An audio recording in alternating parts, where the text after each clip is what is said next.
Hello, welcome to Local Edition. I'm Leslie Layton. Well, the city of Brea is about to celebrate its centennial. It's going to look back on 100 years of progress and a look ahead at what is still to come. With us now is the mayor of Brea, Marick, to inform us all about that. Welcome. Thank you. Thank you for having me. So how does a city like Brea celebrate turning 100? We have a full year of events planned. This was a great opportunity for us to go out to our community. So we actually have a host of people throughout the community who are volunteering on a committee to plan an entire year celebration. So we started out looking at maybe a weekend or a week of celebration, and now it's actually turned into events throughout 2017. So I'd love to share a few of them. I think some of your viewers might want to join in. Even if they're outside Brea, we have some great things. Well, because it celebrates the county. You know, 100 years old, we've come so far. Absolutely. And it changed so much, and Brea really epitomizes the history of Orange County. Over the last few decades, we've changed a lot in Brea, and we have some residents who've been with us for so many decades, and they're sharing all of the changes that they've seen with the 57 freeway coming through town. I mean, farmland turning into high school and our civic center. So there have been many changes in Brea, and you're absolutely right. It really is a snapshot of what's happened throughout the county. So the way you're going to celebrate tells that story. Absolutely. One of our great things to kick off is a community parade on February 18th, and we will have who knows how many people will be in the parade versus watching the parade. We're going to have, I know, a ton of community participation, and then it will be followed by a picnic at our sports park. And what's really neat about the picnic is that many of our local churches have joined in and will be offering food and games at 1917 prices, because that is the sort of our birthday was in 1917. So there's going to be a lot of neat things going on. We'll have some historic cars, in addition to the games and the food. And I think it's just going to be a great, fun family event. And it's going to go on for a year because you can't celebrate 100 years in just one day. That's what we found.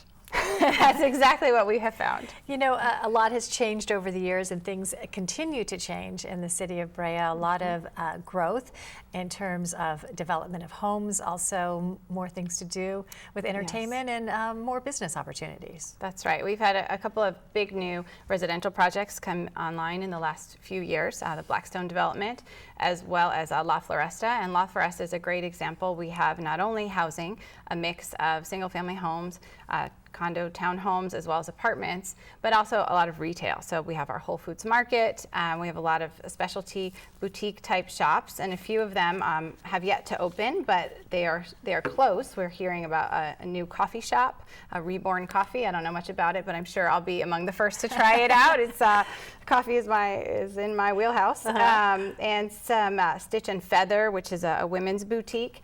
So they should be fully leased and occupied in the next few months. So we're excited for that. So in addition to the businesses, are you going to have a place for people to park their cars as a new structure going in? We do. We have a new parking structure that is being built right now in downtown. It is our third parking structure, and we're looking for that completion in the end of 2017.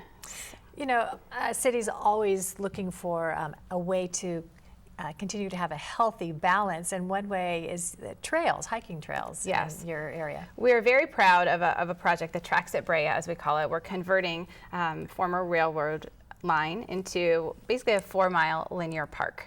So it will be a trail, but it will also be a park. So it's exciting. We've opened one segment, and we are under construction with other segments. We've used a lot of grant funding.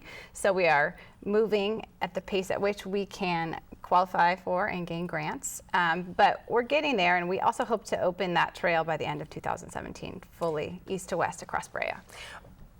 Take us back and describe Brea through the changes from the beginning. You were talking about a little bit at the beginning, we were talking about the centennial celebration, people reminiscing about before the 57 freeway. And how has Brea changed over the 100 years? Well, I wasn't there, of course, but you know, when people tell me about the Brea that they grew up in, it was much smaller. I hear people talk about there were only 2 big intersections in town, and now, of course, we hear a lot about traffic, because as we've grown and as a county has grown, so has our commuter traffic. But when people look back on Brea, I think the things they remember are the things that we still value, which is that hometown feel. We feel like a small town, but we offer just a great, tremendous level of services like a big city. So the values have really remained the same over time, and that's probably the neatest thing that I've learned participating in the planning for our centennial, is the reason people originally came to Brea for the oil, of course, at the very beginning, but they stayed and kept their families there are really the same reasons that my family chose to stay in Brea when we decided to move there. So. And you moved there as a young family, I heard from Yes. someone off, into the new kind of housing. I mean, Brea continues to stay on the forefront of offering the kinds of services that attract people in our current lifestyle. That's right. With some of the the residents on top and the business We district do. downstairs. We have a great mix of housing from single family, and then we do have some of those live work type units. And it's just neat because for different generations and people's different interests, we have, thankfully, all those different types of housing options. Yeah, again, that balance is what makes it great to live somewhere when you have trails, open space, and you have variety of housing and a place to shop, a place easy to get your Yes. groceries. It sounds very simple, but it's very important. That's absolutely right.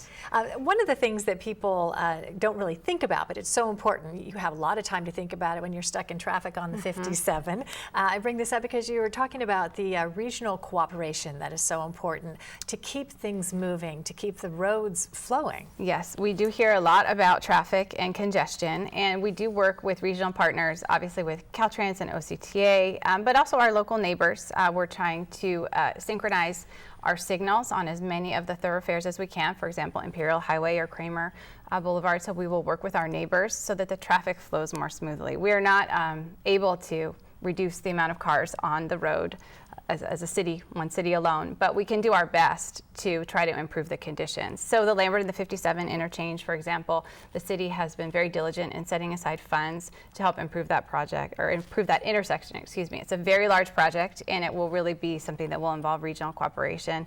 We'd love to get even further funding, but we continue to set aside as we can and work with our partners to make that happen in the next few years. You know, one of the things I hear over and over as I talk to mayors of different cities is their approach to looking at things differently, perhaps outsourcing and sharing some kinds of services. How has Brea changed or stayed the same in approaching the way things operate within the city? We've, as all cities, have had to look more carefully at our expenses because our revenues are just not growing as quickly as our expenses are. So we have partnered with the city of Fullerton, our next door neighbor, and we share our command staff for our fire.